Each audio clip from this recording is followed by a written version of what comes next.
Bismillahirrahmanirrahim. Assalamualaikum warahmatullahi wabarakatuh. Alhamdulillah. Alhamdulillahi rabbil alamin. Wassalatu wassalamu ala asyrafil anbiya'i wal mursalin wa ala alihi wa sahbihi ajma'in, amma ba'du. Yang terhormat Ustadz Aksa, SPD, MPD, dan yang saya banggakan teman-teman sekalian, pada kesempatan kali ini saya akan membahas mengenai 3 pembahasan, yaitu yang pertama pola islamisasi, kemudian jalur islamisasi, dan yang terakhir penerimaan masyarakat Nusantara ketika terjadi islamisasi. Baik, pola islamisasi dalam sebuah lansiran yang saya dapatkan di pencarian, itu ada beberapa referensi yang saya rangkum mengenai pola ini, yaitu dalam materi strategi islamisasi yang ditulis oleh Rijal Mubazik Z, di mana pola yang pertama disebutkan yaitu top down. Ada sebuah istilah yang dikatakan melalui pucuk terlebih dahulu, baru di akar rumputnya.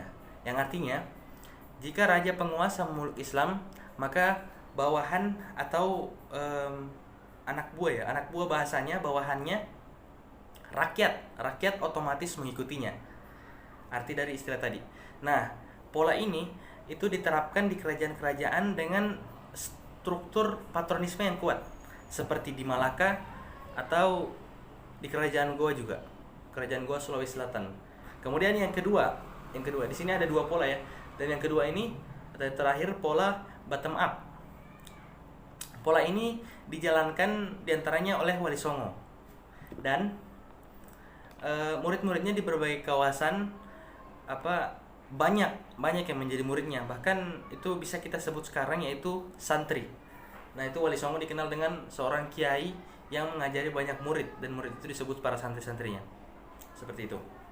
Islamisasi Majapahit itu merupakan salah satu, ada contohnya.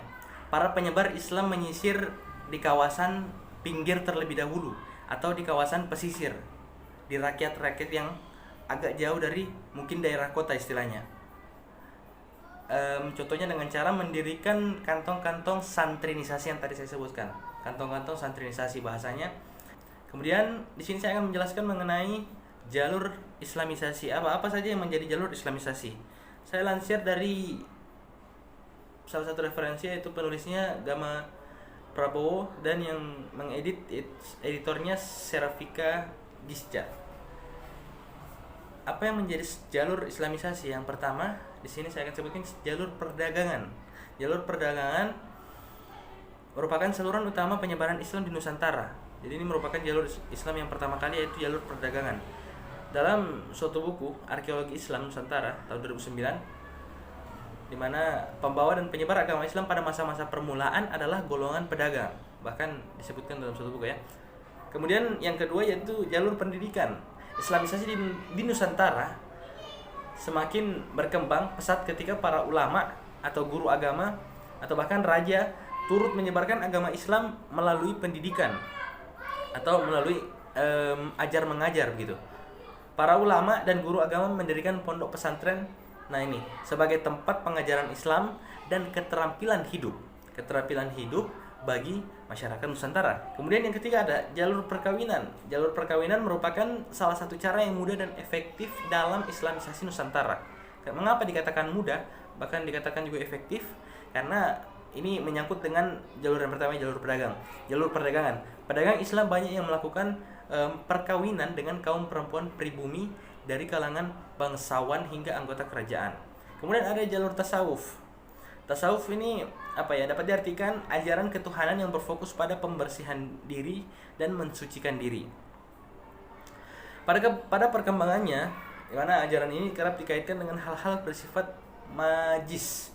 Ajaran tasawuf masuk di Indonesia atau masuk di Nusantara pada abad 13 Masehi dan mulai berkembang pesat pada awal 17 Masehi. Kemudian ini jalur yang terakhir, yaitu ada jalur kesenian. Jalur kesenian ini jalur islamisasi Nusantara yang paling mendapat banyak perhatian adalah jalur kesenian. Ini dia mendapat banyak perhatian. Kenapa? Jalur kesenian digunakan oleh beberapa sunan atau wali songo untuk menyebarkan Islam di tanah Jawa. Wali Songo mampu menanamkan nilai-nilai Islam dalam kesenian yang mereka tampilkan. Contoh, Sunan Kalijaga. Ini dia memiliki seni yang sangat terkenal ini, bahkan menjadi sebuah sejarah, yaitu membuat pagelaran wayang dengan cerita gubahan yang disesuaikan dengan nilai-nilai Islam. Nah, teman-teman sekalian, masuk pada pembahasan selanjutnya, yaitu penerimaan masyarakat Nusantara ketika terjadi Islamisasi. Bagaimana masyarakat menerima Islamisasi tersebut? Dari yang saya lansir dari satu referensi yang sama, di situ disebutkan, di mana itu proses Islamisasi Nusantara itu berlangsung secara bertahap dalam rentang waktu yang panjang. Jadi ini tidak secara singkat, ya, bisa dikatakan tidak secara singkat, panjang waktunya untuk dalam melakukan Islamisasi di Nusantara ini. Kemudian penyebaran agama Islam di Nusantara dilakukan dengan cara yang damai dan fleksibel. Jadi saya kasih tahu cara-caranya dulu. Nah, Islam di Nusantara lebih mudah diterima oleh masyarakat. Jadi itu masyarakat mudah menerimanya karena menggunakan dakwah. Nah, metode dakwah misalnya. Metode dakwah yang bersifat adaptif terhadap karakteristik masyarakat Nusantara. Hanya itu, mungkin apabila ada salah kata yang saya ucapkan, mohon dimaafkan. Billahi taufiq wal hidayah. Assalamualaikum warahmatullahi wabarakatuh.